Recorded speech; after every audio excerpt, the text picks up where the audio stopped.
都寶吸入器係常見嘅乾粉型吸入器，首先要檢查有冇足夠嘅藥量。都寶吸入器有劑量顯示計，扭開樽蓋，樽身有劑量顯示窗，存滿嘅時候有60次藥物劑量，每隔10個劑量就會標示一次。當見到紅色記號，代表剩餘約20次劑量。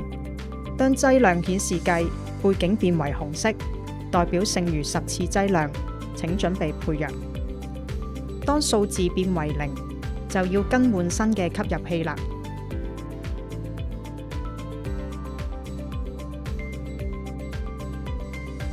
之後檢查藥物有效日期，包裝盒同埋吸入器上可以睇到到期日。第一次開新嘅吸入器，首先扭開藥物樽蓋，期間會聽到咔咔聲，將底盤向左或右扭至盡頭，再向相反方向扭至盡頭。扭嘅時候會聽到滴一聲，再重複左右扭動步驟一次，總共2次。預充好吸入器就可以正式使用啦。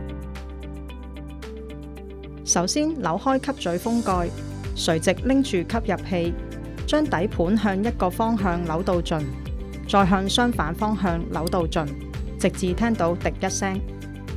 下巴稍微向上抬起，坐直，將肺部空氣慢慢呼到盡，記住唔好對住吸嘴呼氣啊。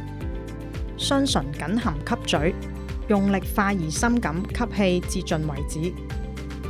移開藥樽，閉氣10秒或者自己可以忍受嘅最長時間，慢慢呼氣，回復正常呼吸。根據醫生嘅指示，如果有需要吸第2口嘅藥物，請重複以上嘅步驟。用完之後，用紙巾清潔吸嘴位置，閂返好吸入器嘅樽蓋，扭緊。如果你用嘅係吸入式類固醇，記得用之後要即刻啷口啊！以上係都寶吸入器使用示範，嚟緊我哋會同大家講解都寶吸入器常見錯誤及注意事項。千祈唔好對住吸入器吹氣，因為潮濕嘅空氣會令藥粉結塊，咁樣會減少吸入嘅藥量㗎。吸入嘅時候要快而深咁吸氣，否則會影響到冇足夠份量嘅藥物進入肺部。當你搖晃吸入器所聽到嘅聲音，並唔係藥物所產生嘅，係乾燥劑所致。所以每次使用都寶吸入器前，都應該檢查劑量顯示計，以確保有足夠藥物。記住，千祈唔好整濕吸入器啊！